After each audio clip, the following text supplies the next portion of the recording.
Hello and welcome to today's video. So, as it has been Christmas, one set we got for Christmas is this. It's the Winter Village train station. It's a great set, it comes with a little train station. I really like this 45-degree area and it's got awesome clocks. It comes with 5 nice minifigures and this little bus here. However, one thing it is lacking is a train. It says that, and that's what we expected, but it really would be nice if I had some train.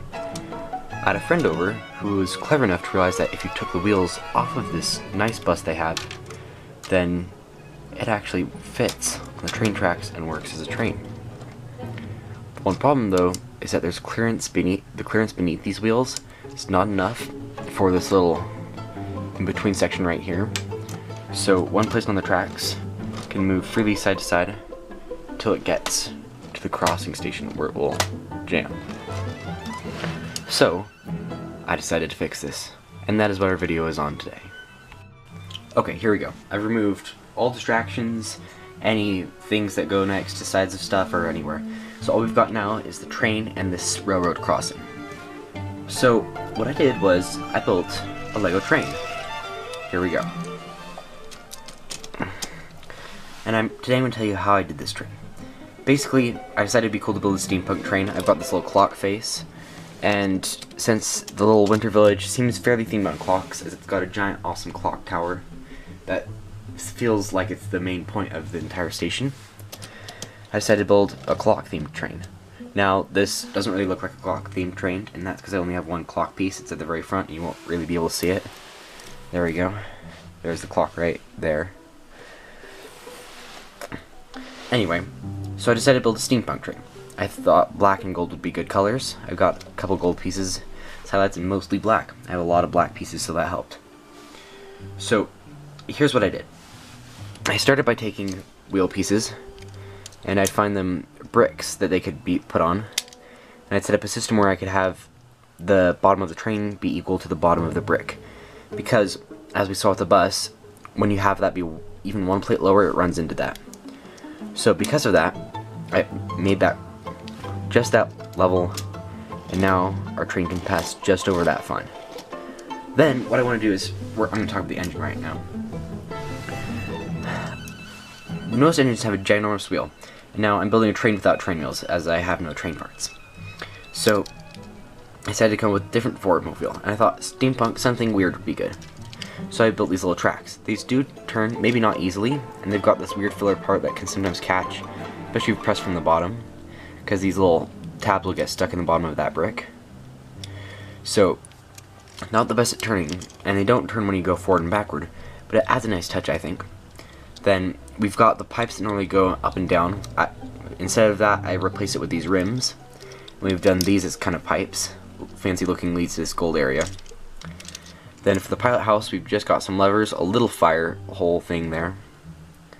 And then this is actually a piece I got from the Power Miner set.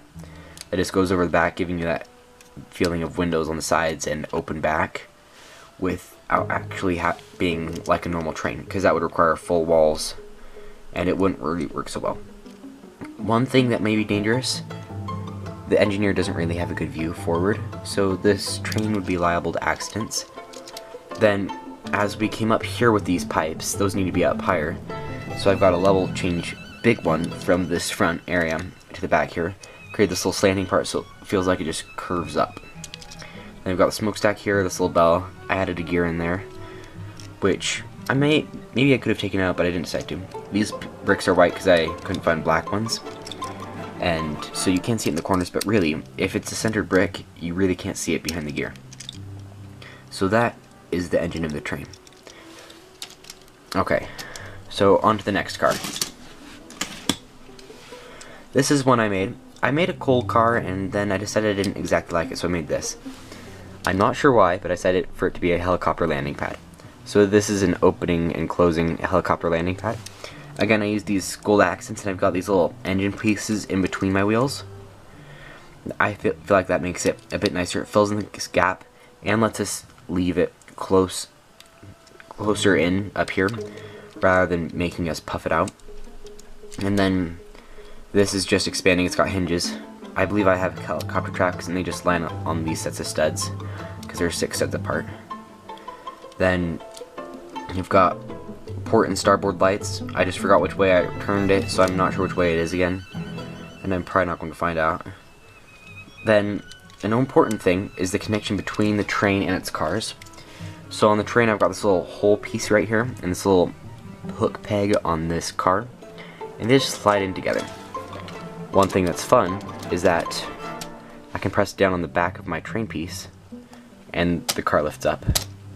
I don't think that's intentional. I don't think that would normally work. But the way it is because these poles are about 1 plate thick, you can just have that 1 plate lower and it rests just about like that.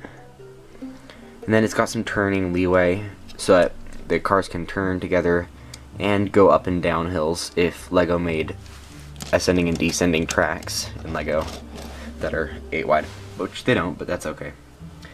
Anyway, so those are the 2 cars I've finished for this, but I've actually made 3 cars. This is the next one, which I'm not sure I really like. I'm probably going to take it apart and rebuild it at some point, and I'm not exactly sure what I want to put in it. It's probably just going to be a cargo car. A bit more sensible than a hovercraft landing pad on a train, but oh well. You can do anything with Legos. Hello everybody, thanks so much for watching. I really appreciate it. And I'm sorry if I confused at the beginning of this video, making you think it was a Christmas video and it was actually a train video. Anyway, I hope you enjoy it. In the comments, please tell me if you have any ideas for this train car, because I'm really not sure what to do with it. And then, let me know if you have any ideas for future videos. Anyway, thank you, and I will see you in my next video, which should be pretty exciting. In fact, I'm going to give you another sneak peek here. So, if you want that sneak peek, stay. If not, just exit, don't watch. Otherwise, it'll be ruined. This is the content of my next video. I'm not going to give you any more information than that. See you in one video. I'm not sure how long that'll be.